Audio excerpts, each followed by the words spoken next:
What is happening, guys? Mike here. Welcome back to the channel. As you might know, I've been growing out my hair since December 2020, so I haven't even had a trim since December, and already my hair is the longest it's been in over 10 years. It's definitely an odd feeling. I'm still kind of getting used to things being this different to what I'm used to. You know, I've had the undercut, the shaved sides, the fades for 10, 11 years now. So it's very different, something I'm still kind of getting used to, but I'm in that awkward stage of growing right now. So I've been relying on several things to kind of keep things tolerable at this stage, and I'm going to share a few of them with you here. The first actually is my hat. This is the most obvious tool for that awkward growth stage. I mean, it's pretty simple. A hat covers it all up, keeps it hidden while it's growing, and this hat has been my best friend during this little experiment of mine. But it does get a bit old, you know, always wearing the hat. And lately, as it has started to form, you know, a little bit here, I have been getting the urge to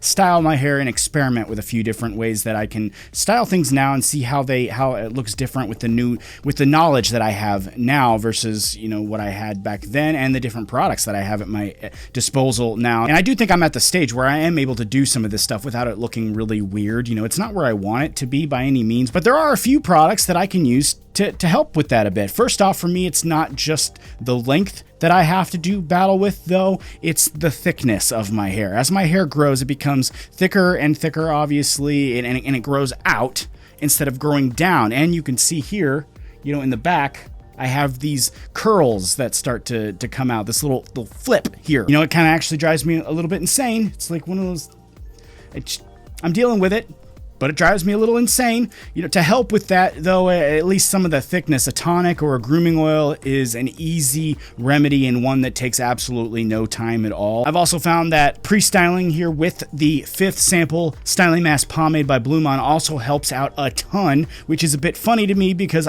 it was just a little while ago that I was trying this for the first time. I went this, and you know, the entire time prior to that thinking, why the heck would anybody pre-style with 5th sample? I thought that would be completely worthless, but I did it in a video, and I now find myself doing it a ton and experimenting with different combinations with this as the pre-styler. But you guys, you know already that I have my own grooming oil, and I use that probably the most. You know, I don't like to just plug my own stuff. It's, you know, I feel weird about that. So I am going to offer you guys here the cloud control because it works very well. For example, because it's made with good, healthy oils and not just tainted with fillers and things that you really just don't need. It's a great mix of oils that really puts in a lot of work and keeps things in check. It does what it's supposed to do, and it doesn't fill your hair and scalp with a bunch of crap that's gonna just make your life harder. It's gonna work for you, and it's gonna work for you in multiple levels. That's why I like it as well. Now let's go back to the pre-styling thing that I just mentioned. I found myself relying on this even more than I did in my prior hair life, if you will, my shorter sides hairstyles that I've had for years and years and years prior to this, because and I think I found myself doing it because I'm needing to really tame what's going on here, and I think the pre-styling really helps me just do that. It helps me feel more secure. It helps me keep things in check, get more hold, get more endurance, things like that. It also helps lock in a good shape. It makes it easier to achieve a desired look. It helps with endurance, like I just said, and really for me, it just keeps the style looking better longer. Of course, following up with a good post styler is also key for me anyway. That's how I like to do it. I've made a billion videos on this at this point, but you know, it really helps bring things full circle. I'm going to give you guys a good example of what I'm talking about here and show you a combo that I've actually really enjoyed lately. This is a combo, again, that I previously wouldn't have really considered to be very valuable, at least in this order. I think I've done this combo the opposite way before, but I'll be pre-styling with the 5th sample by Blumaan, and then I'll be post-styling with the hybrid by Blumaan. And I'm doing this only because this is a combo that I truly use. I just had some family photos taken. I posted them on my Instagram. If you haven't seen that, head on over there and follow me on Instagram, by the way. But I just had some family photos taken, and I used this exact combo in that photo shoot because I really like how easy it is to use. I really like the result. And in a scenario like that, where I was, holding both my kids, my daughter was kind of getting sick of the photos, crying. My son's jumping on the bed, my son's jumping around their set, going all nuts. I was able to keep myself looking ready for the photos without much effort. So that's why I'm talking about it here. And let me show you guys how exactly I use it step by step. I'm starting first with freshly washed hair, and I'm going to add in a couple drops of the cloud control to tame some of the thickness there and keep the poofiness at bay. I'm then going to add in a nice size scoop of the 5th sample. I like to make sure it's all worked in fully, and then I usually comb it through just to really make sure it's ready for the blow dryer, which is a step that's not fully necessary. Some people can get it worked in with their fingers. I get asked that all the time. Do I really need to comb it back? You don't absolutely have to. It's just something I like to do.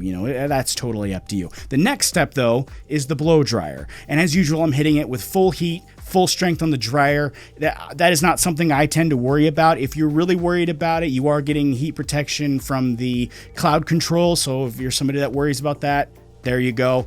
That's not something I tend to partake in or, really believe in, so I'm not too worried about it. And as I'm blow drying, I'm actually using my comb here as another tool to kind of straighten the hair as it's starting to dry. And as my hair gets longer, this method tends to work a little better because there's a lot more of it to straighten out. That wave that I always talk about when my hair was cut the other way, I have a wave on the side of my head. That can be much more exaggerated now that my hair is longer, and this really helps it lay better, I think. Once we're done drying, though, this is the result that we have here, which for me is best described as control. But, sometimes I do want to bring that shine down a little bit. It does have kind of a little bit of shine to it, and I think for this style, I really want to neutralize that shine a little bit, so I am going to add in a bit of the hybrid here with the clays that's going to soak up some of that shine. Again, this is really one of the best combos that's helping me get through this phase in the growing out game. And speaking of that growing out game, what do you guys think of the longer hair? I'm on the fence about it, honestly. There's some parts that I like. I do like the change. I do like the way it's laying. The curls. I can't stand them. They drive me absolutely crazy, especially when I wear my hat and they're like curling under my hat. But a lot of you guys asked me to grow it out. I think some of you thought it might grow a little bit differently than it is. I tried to say it doesn't just grow neatly. My hair is much more of a pain than, much more curly than I remember it actually being 10 or 12 years ago. But, it's not bad. It's not all bad. I don't want to make it seem extremely bad. I could be, thinning or losing my hair or something like that. So I do need to count my blessings. But I am interested in hearing what you guys think before I get the urge to just chop it back off again. I also want to know, if you're growing your hair out, what combos are you using to keep things tamed during your growing period? Throw those answers in the comment section for me, or even tag me in your styles on Instagram. I always like to hear and see what you guys are doing. It's a lot of fun to interact with a lot of you guys. If you would like to check out anything I talked about here, anything from the Blumaan lineup, I highly recommend this brand. I have for a very long time now. And if you do go to their site, you can type my name in the coupon box there. It's just my name, Mike. You can use it to save yourself some money on your next order. If you're new to the channel or just haven't done it yet, hint, hint, I would like to ask you to consider hitting that subscribe button. That's a huge help to me. It just takes a quick second to do that. So thank you very much in advance for doing that. And thank you once again for stopping by the channel today. I will be back here very soon with some awesome new content for you guys. Take it easy. I'll see you next time.